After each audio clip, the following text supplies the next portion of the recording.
Welcome back to Changing Latitudes. On this episode, we're going to start our creek cut. This area down here is basically a floodplain.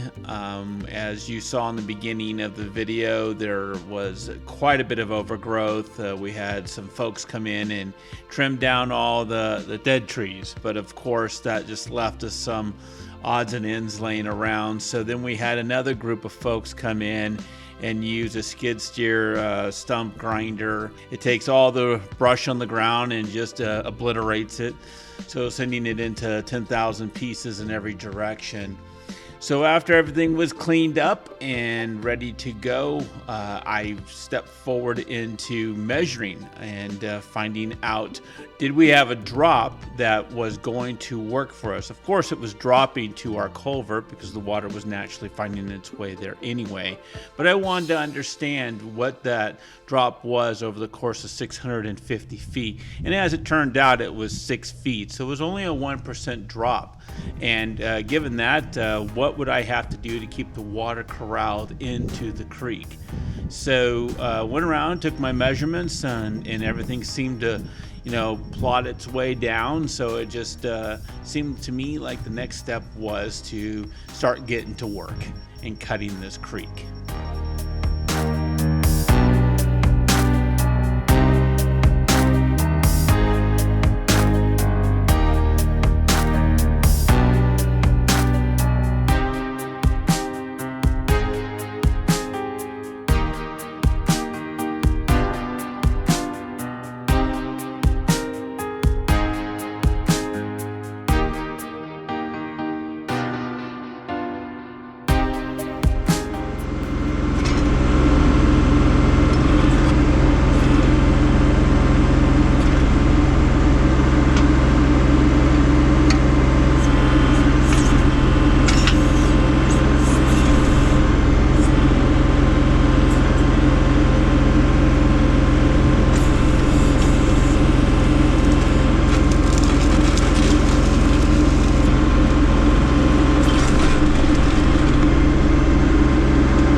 So with the measuring done, I proceeded over to using my backhoe. It's the first time I'd really ever used it. I think I did something really minor and just, to turn it on and know that I had the toy, as I like to call it.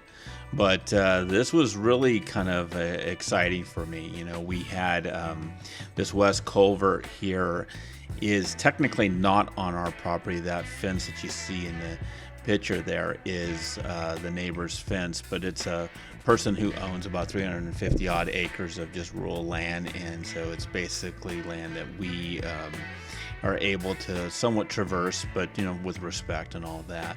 But in this particular case, we're actually helping and beautifying. We're clearing out a culvert. We're making sure that the water is going to flow out of there nicely, instead of what it had become, which was a fly pit. It was just surrounded with all kinds of bugs, and in fact, I had to send my dad off to get a little bit of spray so that I could not get bit to death. But as we dig into this, you'll see all the water that's been locked up behind, this brush and overgrowth. and we'll clear that out, make room for the beginning processes of running a skid steer through there and cutting our creek.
With initial backhoe work done by the West Culvert, over the next couple weeks, I had the opportunity to come back and use a skid steer to cut the creek to the width that I was looking to do.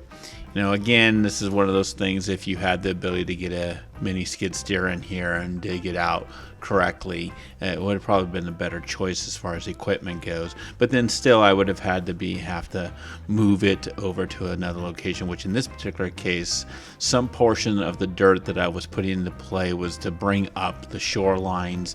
The other rest of the dirt that was kind of just topsoil with all the debris mixed in with the field grass and what have you, was actually being dumped into the lake where we were trying to fill that lake/pond up and convert that over to 100% creek area. I have that actually put out in a separate video. If you want to kick over to that, I'll provide a link to that as well.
When you were kicking through this and digging up with the skid steer, what you come to find out is some new learnings. It was the first time I'd ever been in a skid steer, so here we are, another first.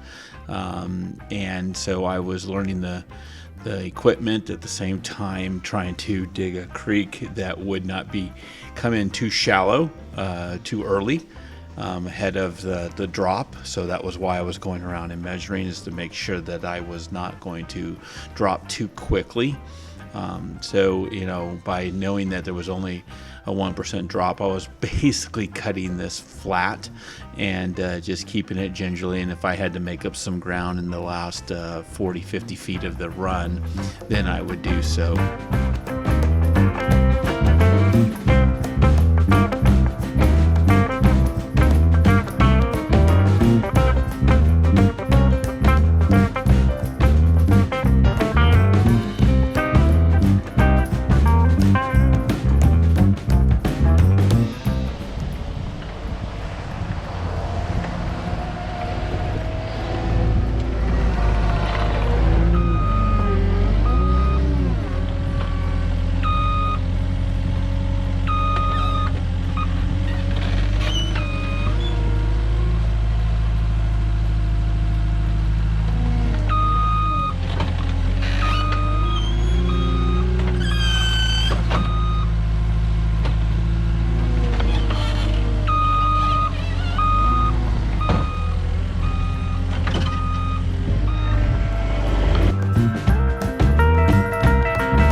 So I was able to get a big chunk of the creek cut, but the ground was really, really wet. It was still, it was about mid-June when I was doing this, so there was still quite a bit of water in the area from the winter and obviously the spring weather.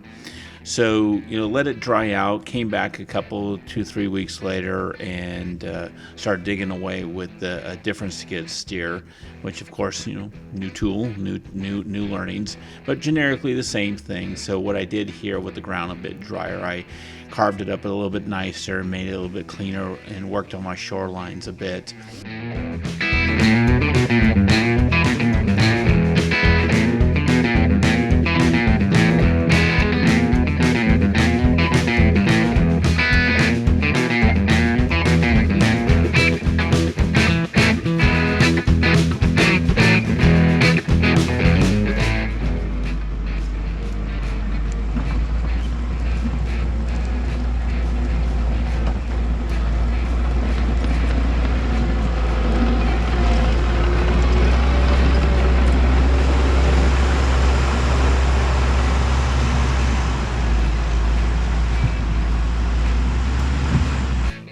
In part 2 of this creek cut, we will come back and line it, put in some large rock right here in the culvert area, and then also put in some small round rock all the way through to the creek exit, which is under our driveway and into the reservoir and off into the lake beyond.